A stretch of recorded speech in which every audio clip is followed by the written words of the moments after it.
A gente então partiu daquela ideia de definição de entropia do Boltzmann, né?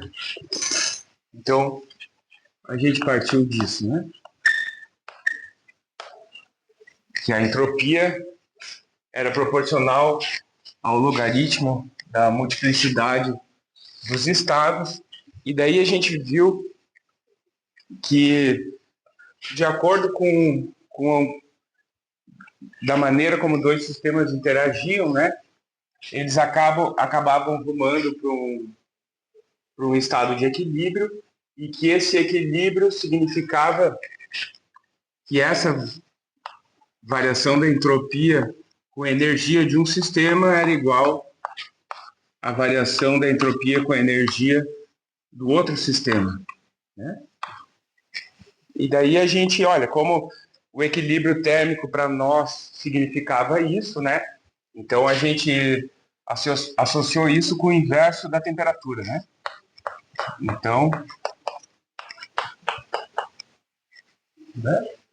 E daí a gente comparou isso com a representação da entropia, né? Na termodinâmica, em que a gente escrevia entropia como função da temperatura, volume e número de partículas, então que uma variação da entropia era acompanhada por uma variação de cada uma dessas quantidades, né?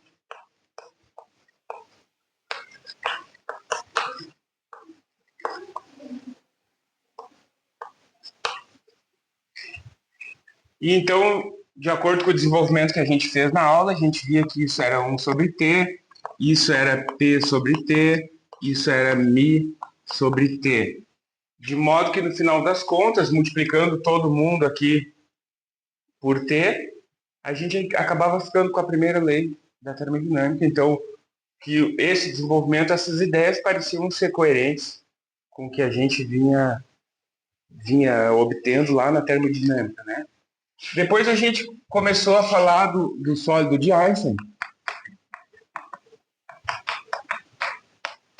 em que a gente tinha um monte de partículas independentes, digamos assim, partículas no sentido de que sistemas físicos independentes, no caso do Einstein, do sólido de Einstein, osciladores harmônicos, né? E daí a gente começou a estudar como que a gente poderia distribuir a energia, quanto de energia, em N osciladores, né? Então a gente viu que a multiplicidade desses estados eram dados pelo coeficiente do binômio, né? N menos Q mais 1, se eu não estou enganado. Isso, obrigado. Tá? Então a gente também estudou o caso de dois sistemas interagentes, né? E uma quantidade de osciladores num, uma quantidade de osciladores no outro, uma determinada quantidade de quanto de energia disponível para esses osciladores, e viu que a multiplicidade, o estado de máxima multiplicidade é quando esses quanta de energia se distribuíam entre os dois osciladores, ou quando eu tinha uma quantidade de quanta por oscilador igual de um lado e do outro, né? Ou, em outras palavras, uma densidade de energia parecida, ou, em outras palavras, equilíbrio térmico. Então a gente passou a entender, né? A gente fez aquela tabelinha em que eu ia... Primeiro a gente fez com poucos, né? Em que eu ia botando mais quanta para o outro sistema, tirando de um, botando no outro, e a gente via que a máxima multiplicidade é quando tinha a mesma quantidade de quanta de energia de um lado e do outro, né? Depois a gente pegou dois sistemas maiores, um com 200 osciladores, outro com 300, e viu que tinha equilíbrio ou máxima multiplicidade quando o número de quanta por oscilador era o mesmo dos dois lados, ou o que a gente reconhece como equilíbrio térmico, né? O equilíbrio termodinâmico, né? Então a gente começou a entender, numa base estatística, né? Por que determinados sistemas entram em equilíbrio, né? E agora a gente pode pensar nisso do ponto de vista estatístico. simplesmente porque aquele estado de equilíbrio tem uma multiplicidade muito maior que os outros. Existem muito mais formas diferentes de chegar ao mesmo estado de equilíbrio, tá? Do que existem formas de chegar aos outros estados de partição de energia entre todos os sistemas. Por exemplo, de quantas formas eu posso botar toda a energia de um lado só? Né? Então, eu vou ter que distribuir esses Q entre todos os osciladores. Agora, de quantas formas eu consigo botar metade aqui, metade lá? Então, a gente calculou isso na outra aula e viu que a multiplicidade, o número de formas que eu posso fazer isso é muito maior que todas as outras configurações. Então, essa configuração por si só é mais provável. Tá? Lembra que a gente está sempre assumindo que todos os estados possíveis são igualmente prováveis. Tá? Então, a gente não está dizendo que um microestado é mais provável. Todos os microestados são igualmente prováveis. Então, o sistema, a gente também está assumindo que o sistema passa o mesmo tempo em cada microestado. Imagina que o sistema vai sofrendo flutuações de energia e vai pulando de um estado para outro.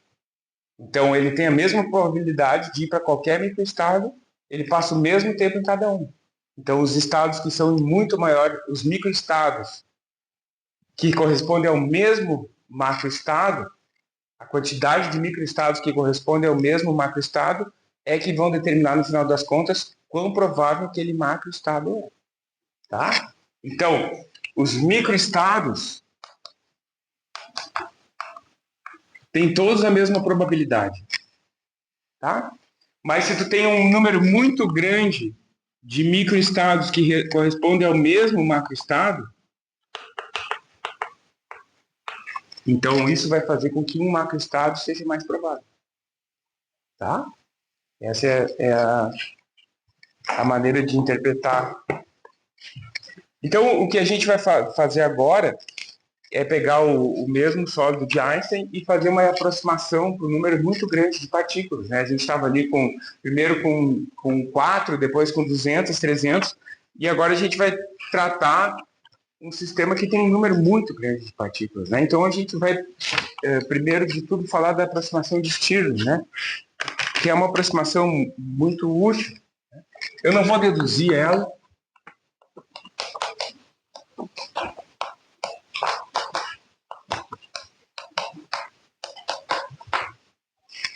Eu vou só colocar e discutir, tá? A dedução delas. Essa apresentação que eu estou fazendo mais ou menos segue a do Schroeder, aquele Thermal Physics, né? O livro do Schroeder faz mais ou menos essa exposição, embora tenha elementos de outros, né?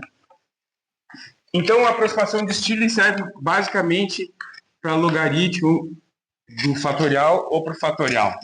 E ela é escrita assim.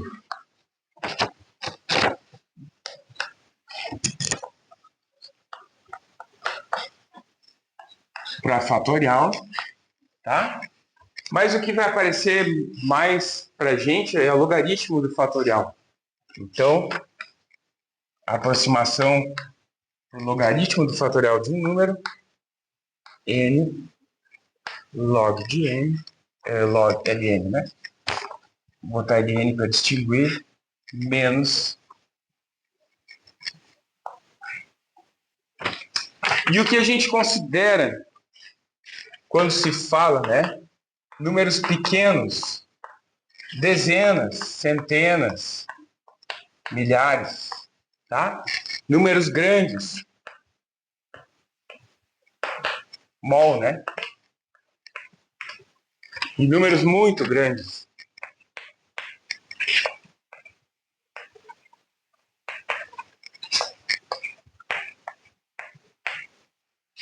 Então, essa aproximação, vou colocar algumas estimativas do erro, só para a gente ter uma ideia, né? Então, o erro de n fatorial comparado com n na n exponencial de n, 2πn, e isso comparado com n, ln de n, menos n. Bom, para uma, claro, é enorme o erro, né? Para 10 o erro já é pequeno. Para 100,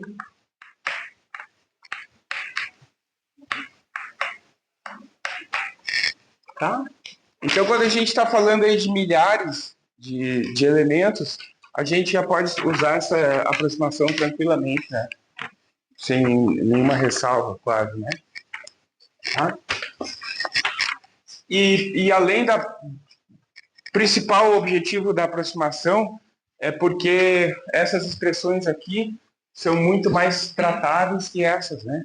Não tem muitas propriedades do fatorial que a gente possa usar para abrir as expressões e tal, né? E o logaritmo sim, né? Então vai facilitar bastante a manipulação das expressões. Então, vamos voltar à multiplicidade do sólido de Einstein. Muito grande, ou grande, que significa ter uma quantidade razoável de partículas, tá? E a gente também vai trabalhar no regime de alta temperatura.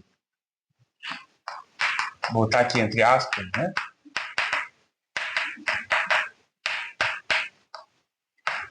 O que seria o regime de baixa temperatura?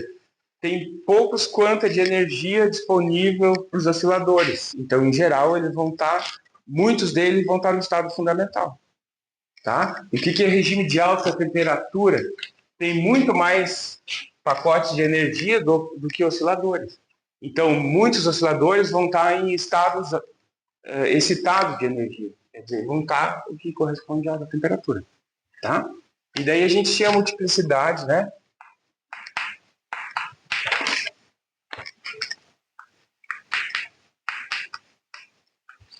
Tá? Q fatorial, n menos 1 fatorial. E daí a gente vai fazer a primeira aproximação. Quer dizer, se o n é muito grande e o q é maior que n, eu subtrair 1 não vai fazer muita diferença. Né?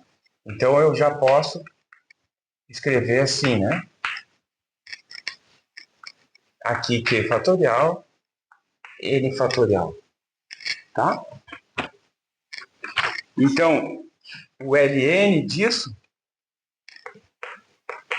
que vai ser proporcional à entropia, então a gente usa... Bom, vamos abrir primeiro ln de n mais q fatorial menos ln de q fatorial menos ln de n fatorial. Certo? E daí, aqui propriedade dos logaritmos, né? Agora a gente aproxima isso. Então fica o argumento vezes ln do argumento menos o argumento. Então, o argumento vezes ln do argumento menos o argumento. Certo? Aqui é a mesma coisa. O argumento, só que vai trocar o sinal de todo mundo, né? Então eu vou botar aqui embaixo. O argumento, ln do argumento, menos o argumento, nesse caso mais. Aqui é a mesma coisa. O argumento, ln do argumento, menos o argumento. Tá? E daí, aqui tem um Q negativo e um N negativo. E aqui tem um Q positivo e um N positivo. Então, esse sai com esse com esse. Tá? Então,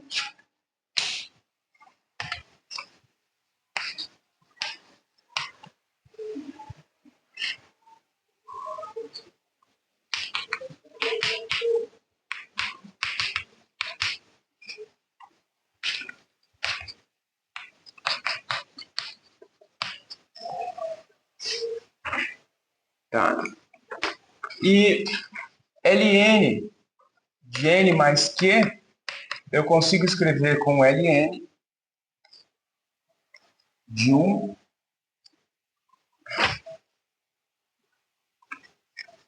ln de Q que multiplica 1 mais N sobre Q. Tá? Isso é ln de Q mais ln de 1 mais N sobre Q. Como eu estou assumindo, então, que o Q é muito maior que N, eu vou poder me aproximar. Vocês conseguem ver bem daí? Então, essa parcela aqui, eu tenho ainda, né? ln de 1 mais x é aproximadamente x, né? Para x pequeno. Tá? Então, como eu estou assumindo que isso aqui é muito pequeno, Q muito maior que N, ou seja, N sobre Q muito menor que 1, ln de 1 mais N sobre Q é aproximadamente N sobre Q. Tá? Então, voltando para a expressão lá de cima,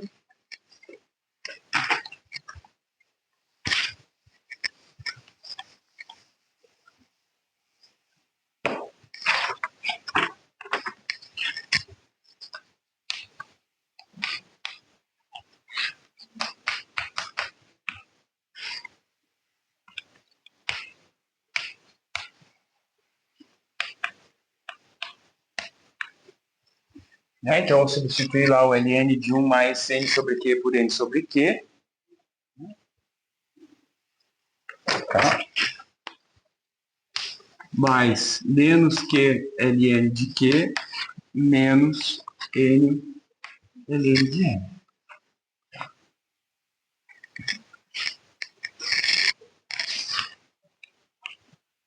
Então, isso aqui fica Q ln de Q mais N mais N ln de Q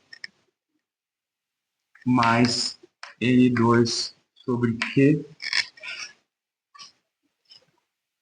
certo?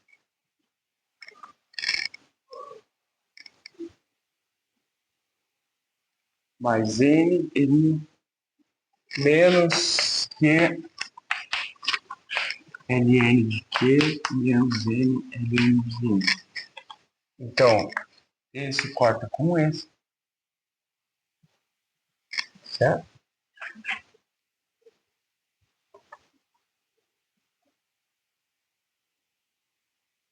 Tá? E daí a gente acaba com N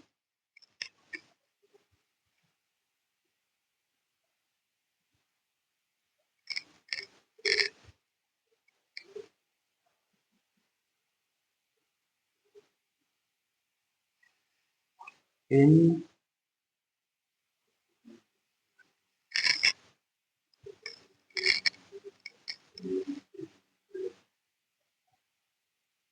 isso. Então, N mais N ln de Q menos ln de N, né? Mais N2 sobre Q. Então, N mais N ln de Q sobre N mais N2 sobre Q. Tá? E daí, de novo, né? Se a gente assumiu que o Q é muito maior que o N, essa parcela aqui ainda vai ser muito maior que essa, né? Tá? Isso aqui é muito menor que 1, isso aqui é muito maior que 1, de qualquer forma, e aqui também. Então, eu posso desprezar essa frente às outras, né?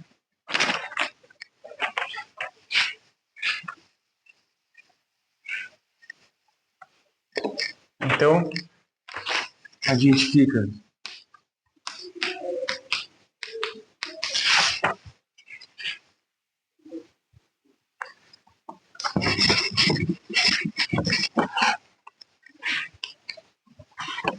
ou, se preferir,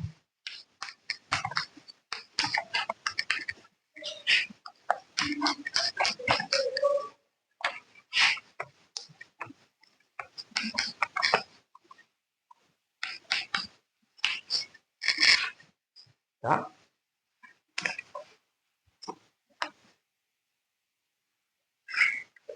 E pode ficar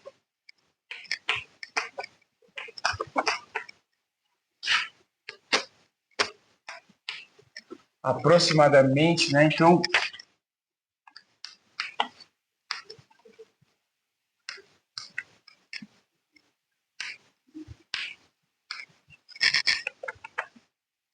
né? Tá? Que também poderia botar assim, né?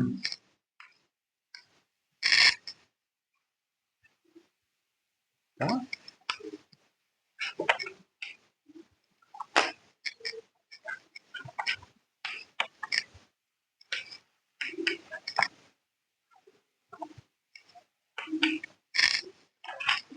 Ou vamos colocar de uma forma só.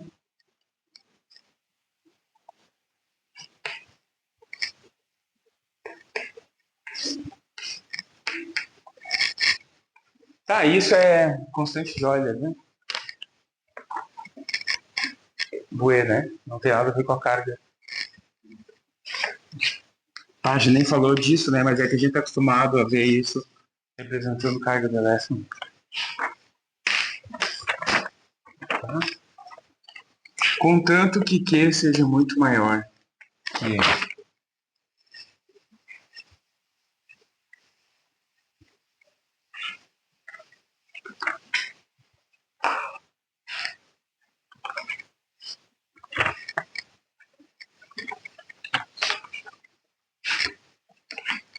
Então agora vamos tentar fazer um exercício, como na outra aula, de pegar dois sistemas que estão interagindo, né? Eles estão isolados.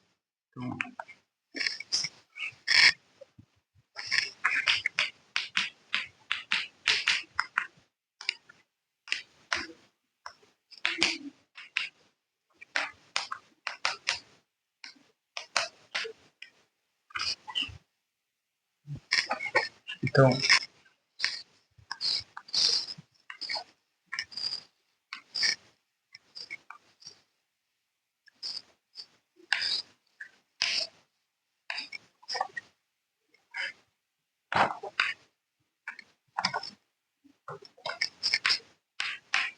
os dois têm o mesmo número de partículas, que eu estou chamando quantos tem, Q muito maior que N, e o que tem em A mais o que tem em B é o que eu chamo de Q. Bom, a multiplicidade dos estados vai ser a multiplicidade de um sistema vezes a multiplicidade do outro, né? Porque para cada estado do A tem ômega B estados no B e assim por diante, então é multiplicativo. Então a gente vai ficar com E, QA sobre N, na N, E, QB sobre N, na N, multiplicidade de estados total, né? Então,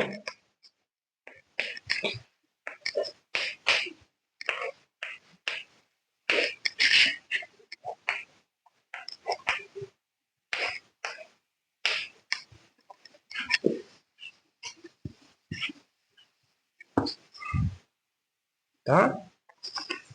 Então, quando que isso é máximo, né? A gente viu basicamente na outra aula, né? Mas vamos tentar inserir a mesma coisa, né? Na verdade, o que a gente tem aqui é isso, né?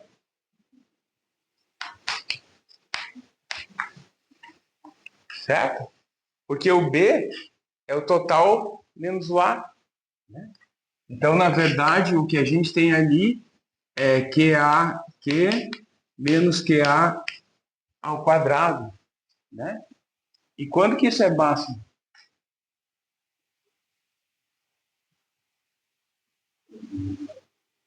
quando a derivada for zero, né? Mas isso é uma função que cara tem?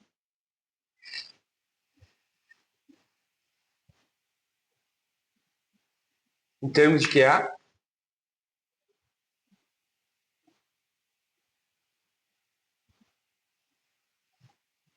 Não?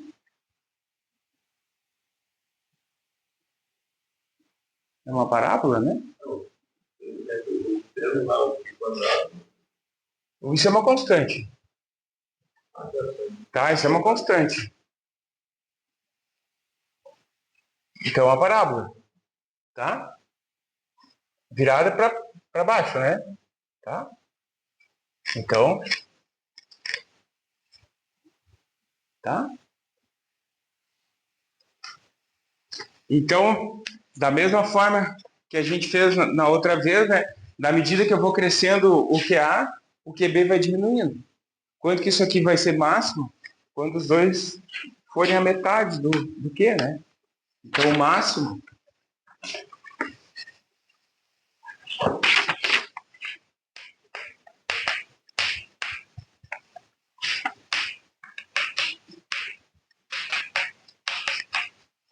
né? Como a gente fez na aula passada, só que agora a expressão é um pouco diferente, né? Tá?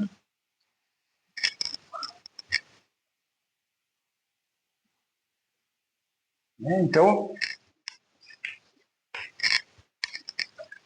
se vocês vão fazer assim, né? Derivada igual a zero, né? A derivada disso é isso sobre n, 2n, né? O que eu coloquei lá, QA, Q menos QA igual a zero, tá? Desculpa, a derivada disso. Tá, a derivada disso. Então, a derivada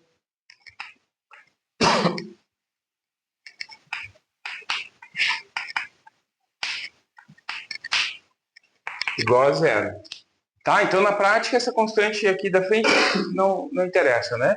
O que eu preciso calcular é a derivada desse termo,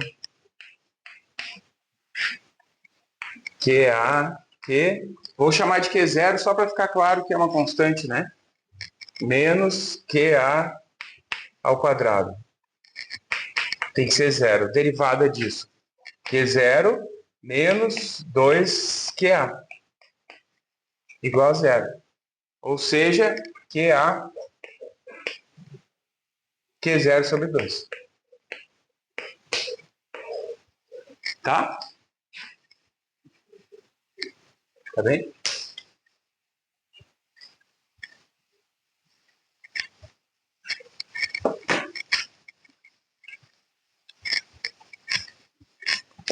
Então, continuando, a multiplicidade máxima é quando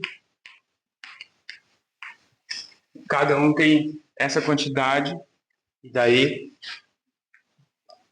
a gente vai ter de novo E sobre N na 2N, Q sobre 2 na 2N. Tá? Então, aqui tem o máximo da multiplicidade, certo? Tá bem? Agora, a gente queria saber como que ela se comporta aqui perto. Ela faz isso, ela faz isso, ela faz isso, ela faz isso.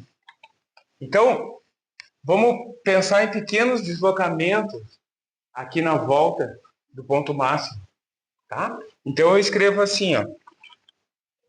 Eu poderia deslocar um pouquinho aqui na volta, né? Somar ou subtrair um x, né? E é o quanto eu vou estar saindo do máximo, tá?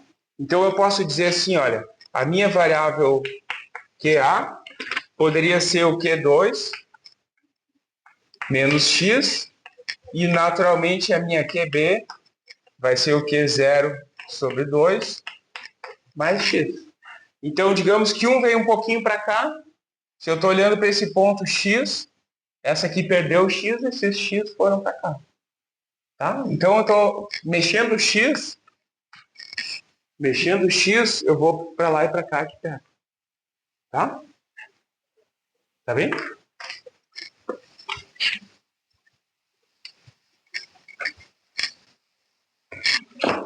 Então, daí a minha multiplicidade, né, vai ficar E sobre N na 2N, que é A que B, então eu vou ficar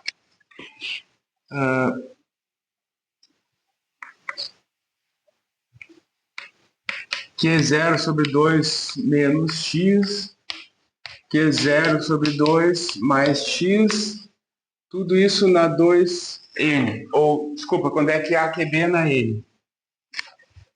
Então, a multiplicidade vai dar E sobre N na 2N, que é 0 ao quadrado sobre 4 menos x ao quadrado na N. Tá? Ou, vou continuar assim, tá? Porque eu acho que vai ficar mais fácil. Tá? Então, de novo, fazendo o logaritmo disso,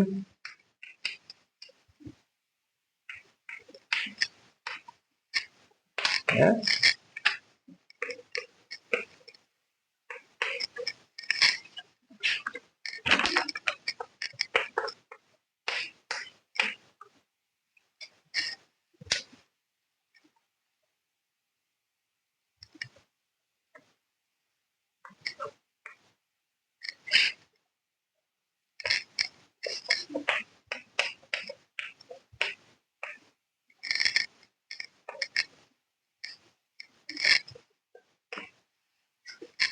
Tá? Só fiz uma pequena manipulação aqui, escrevi isso em evidência, daí aqui fica 1, e aqui, não, esse quadrado é aqui. Então isso multiplica aqui, corta todo mundo, sobra só o x ao quadrado. Tá? Então,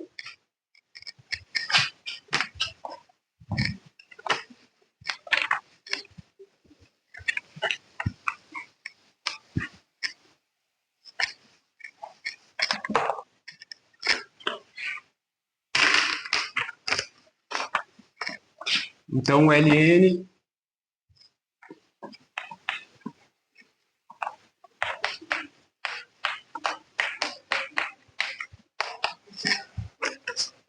fica n ln de q sobre 2 ao quadrado mais 2x sobre q ao quadrado.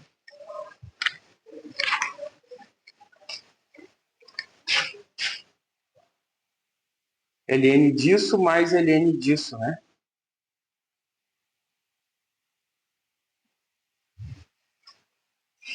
Tá? E aqui não está claro, né? Então, vou fazer de novo. Então, isso aqui dá ln, ln de q sobre 2 ao quadrado, 1 mais 2x sobre q ao quadrado, certo? Então, isso vai dar...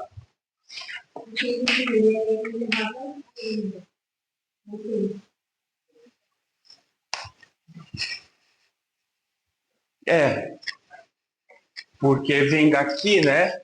Que veio daqui, tá? Tá certo.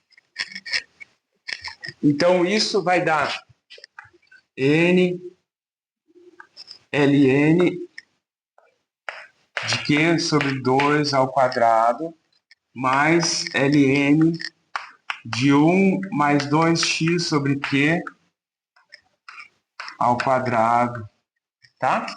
E daí aqui eu estou usando aquela mesma aproximação, né?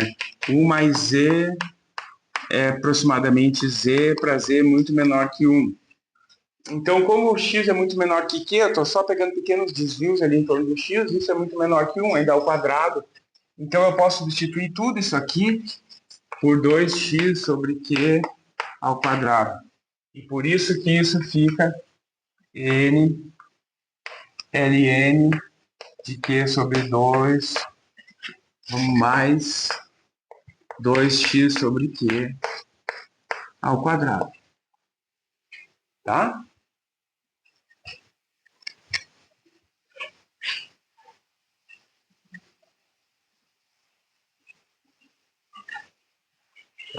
Então,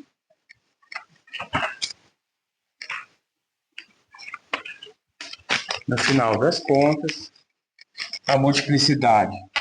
Daí, então, só recapitulando, né, para a gente não se perder. A multiplicidade era isso, virou isso, agora eu estou pegando o log dela. Né? Então, como eu quero botar isso lá, eu posso fazer exponencial desse log, né?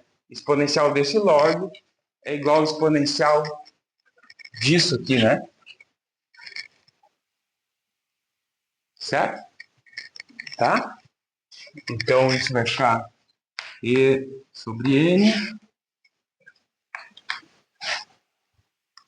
exponencial de N ln de Q sobre 2 ao quadrado e essas duas coisas aí, né? 2x sobre Q ao quadrado. Tá?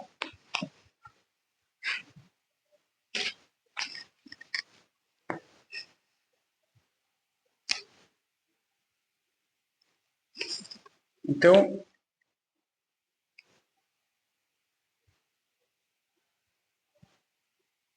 eu poderia dizer, isso aqui é tudo constante,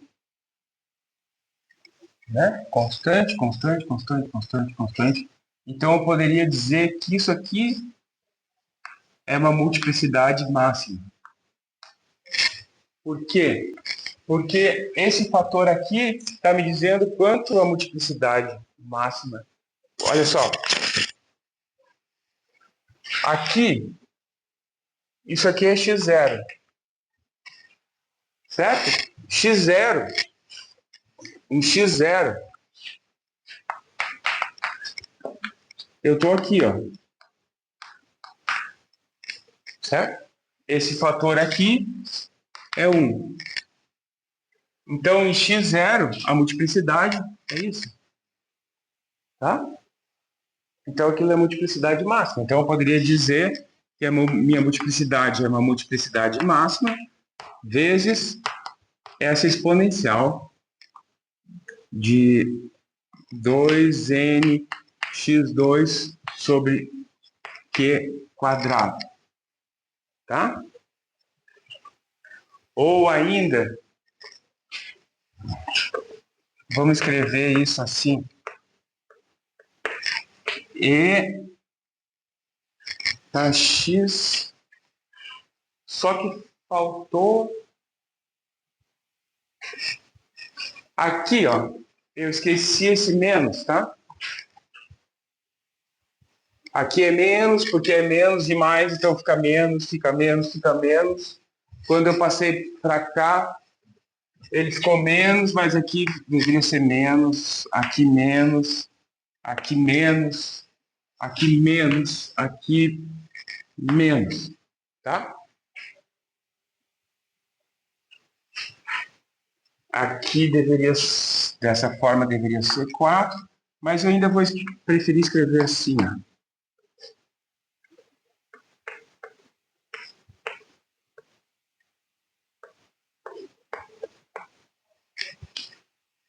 Tá?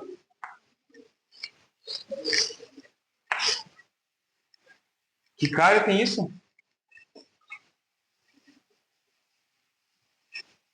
Como que a multiplicidade varia na medida que eu me afasto do centro? Que cara tem essa função?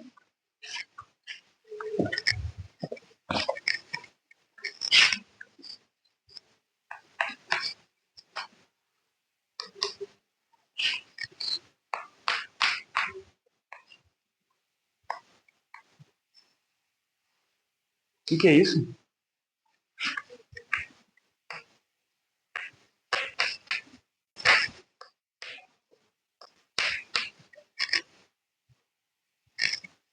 Não? Uma gaussiana.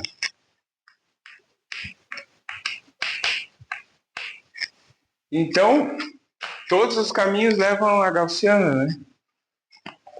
Então, a multiplicidade lá do sistema atinge um máximo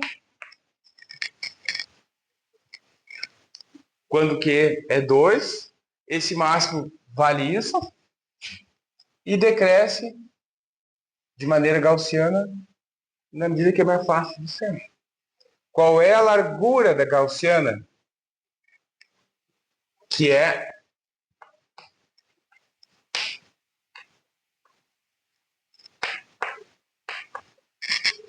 isso. Na medida que eu vou crescendo o N, mais rapidamente a gaussiana decresce.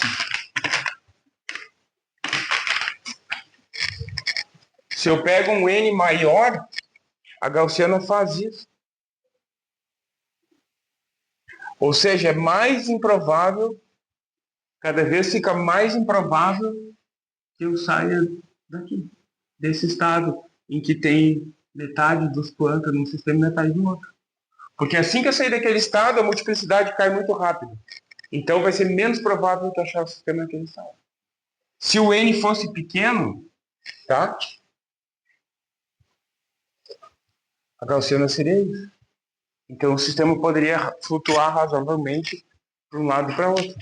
Tá? Mas na medida que o N cresce muito,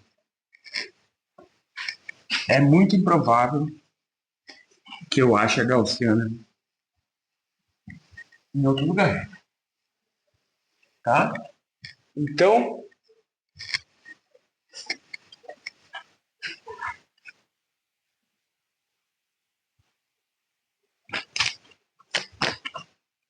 isso demonstra de outra forma, né? E faz uma aproximação ainda mais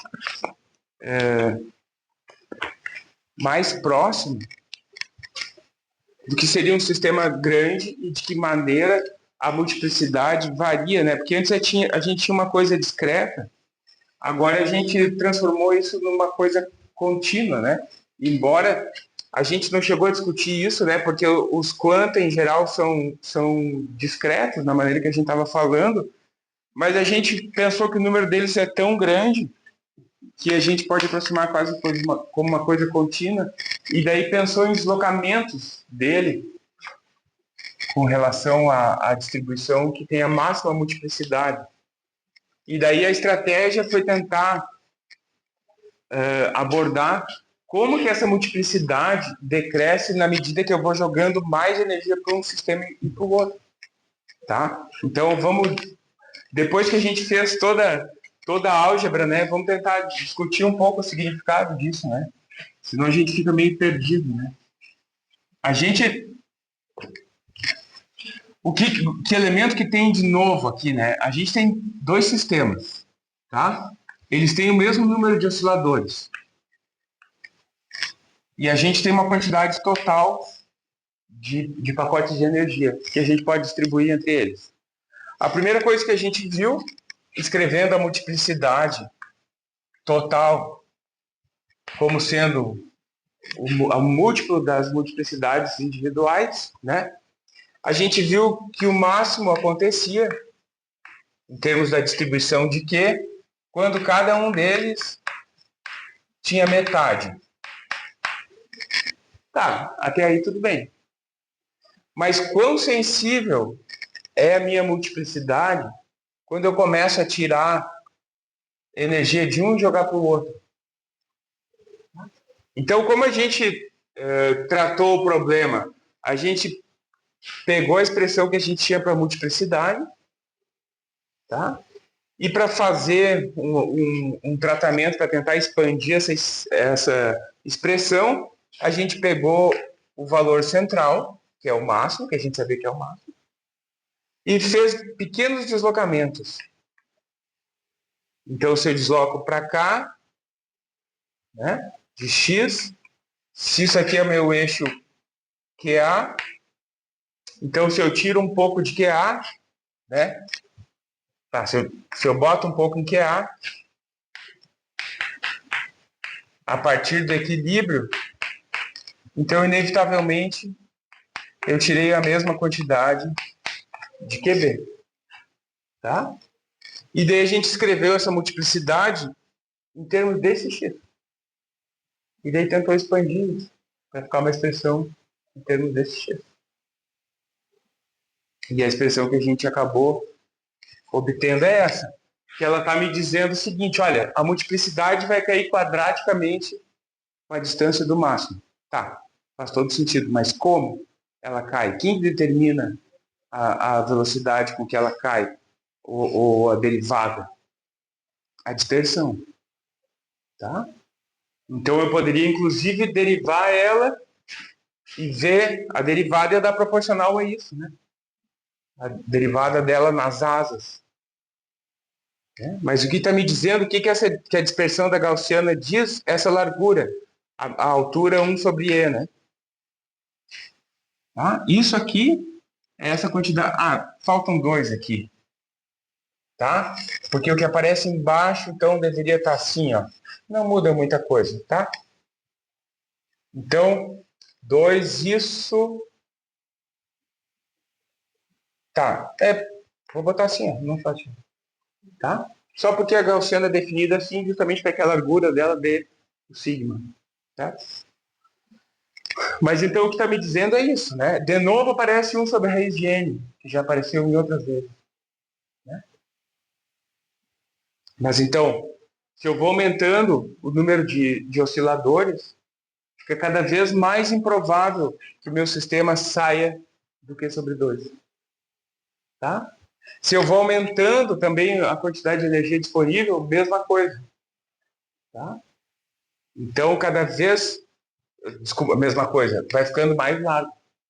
Né? Se eu aumento o número de energia disponível, o meu sistema começa a ter mais energia para distribuir entre um sistema e outro. E daí ele pode ter uma probabilidade um pouco maior de sair desse equilíbrio. Certo? Se eu tivesse o mínimo de energia, pensa que se eu tivesse o mínimo de energia, cada oscilador ia ter um pacote de energia. Todos iam ter a mesma coisa. Se eu dou um pouco de excesso de energia, essa energia começa a sobrar energia para migrar de um para outro. Certo? Se eu tenho muita energia, essa energia tem mais energia disponível para ficar pulando de um sistema para outro. Tá? Mas o fator que mais nos importa, que é recorrente, é esse 1 sobre n. Né? Tá? Porque ele já apareceu também lá no caminhante aleatório, né? Sempre que se eu aumentar o sistema por um fator 100, isso aqui vai encolher por um fator 10. Tá? Ou seja, vai ficar muito mais improvável, vai ficar muito mais difícil, não improvável, mas vai ficar muito mais difícil para o sistema ser encontrado aqui. Porque tem muitas mais maneiras dele chegar aqui do que dele chegar aqui. Pensa de outra maneira. Tu distribui o sistema aleatoriamente em todas as possibilidades que existem. Existem muito mais possibilidades de encontrar ele aqui do que aqui. Tá? Para o sistema, vamos fazer uma estimativa para aquele sistema que a gente falou ontem. Agora eu não me lembro os números, mas N era 500 e o Q?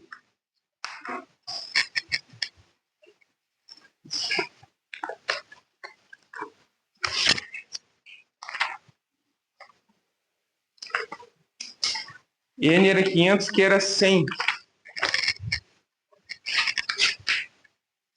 Então, 100 sobre raiz de 500. Então, 5 raiz de 100, 2,23 vezes 10, né? 22. É isso? Né? É, pouco mais que 20, né? Então, 5. Em quê? Tá? Então, meu sistema é assim, ó, 100, tá? Aqui, tá, ontem não era 50, porque NA não era igual a NB, lembra? Então, era proporcional ao número de osciladores, mas igual, vamos pensar no máximo. O que dá o máximo? Tá aqui, ó. E a largura é 5. Então, se isso é 100,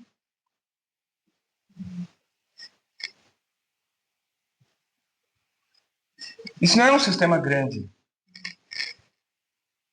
E mesmo assim é muito estreito. Isso vai estar associado, depois, adiante, a gente vai falar assim, ó. A probabilidade de achar o sistema num estado é proporcional à multiplicidade daquele estado. E vai ser mais fácil ainda comparar a probabilidade de encontrar o sistema no estado I em relação ao estado J é a multiplicidade do estado I com relação à multiplicidade do estado J. Tá? Porque a gente está falando justamente nisso. Olha, vamos pensar naquele espaço hipotético em que estão representados todos os estados possíveis do sistema, certo? Aqui, os microestados possíveis. Então, a multiplicidade de um estado vai me dizer quantos desses quadradinhos estão desenhados, estão pintados com a cor daquele estado, quantos estão pintados com a cor do outro estado. E daí a probabilidade de achar o sistema no estado é a comparação dessa área com a área toda. A gente não está falando em termos geométricos, né? Mas só para vocês visualizarem, a gente está falando em termos de multiplicidade. De quantas maneiras eu posso achar o sistema naquele estado. De quantas maneiras eu posso achar no outro. Se um sistema, se uma configuração tem 10 vezes, tem multiplicidade 10 vezes maior, é 10 vezes mais provável que eu encontre ele naquela do que naquela outra. Então a gente vai escrever que a multiplicidade é quem nos diz a probabilidade de encontrar o sistema em um certo estado. Tá? E daí a multiplicidade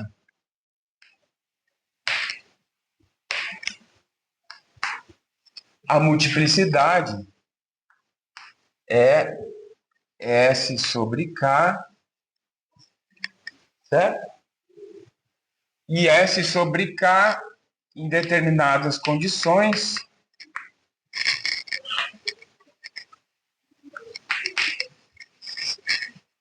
então a gente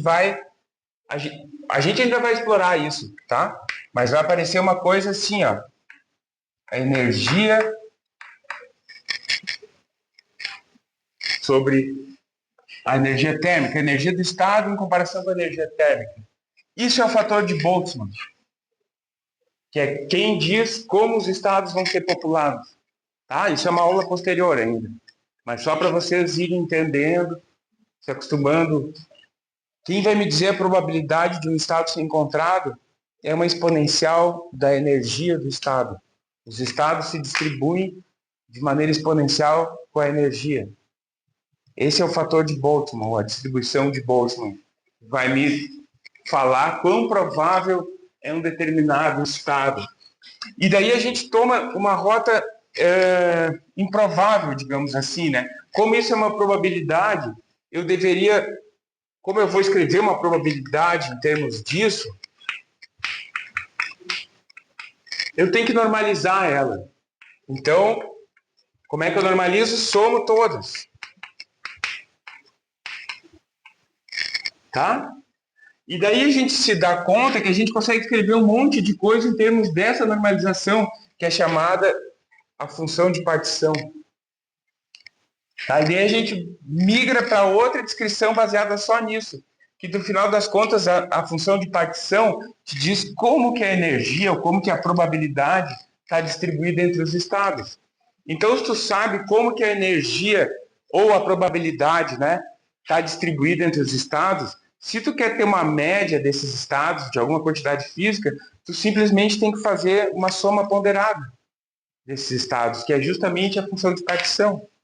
Então, de certa forma, toda a informação do estado está condensada aqui na função de partição, porque ela está te dizendo como os estados vão se espalhar ao longo do sistema.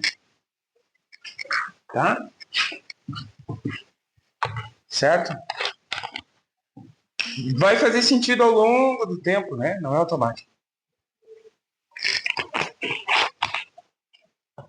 Mas vão pensando nisso.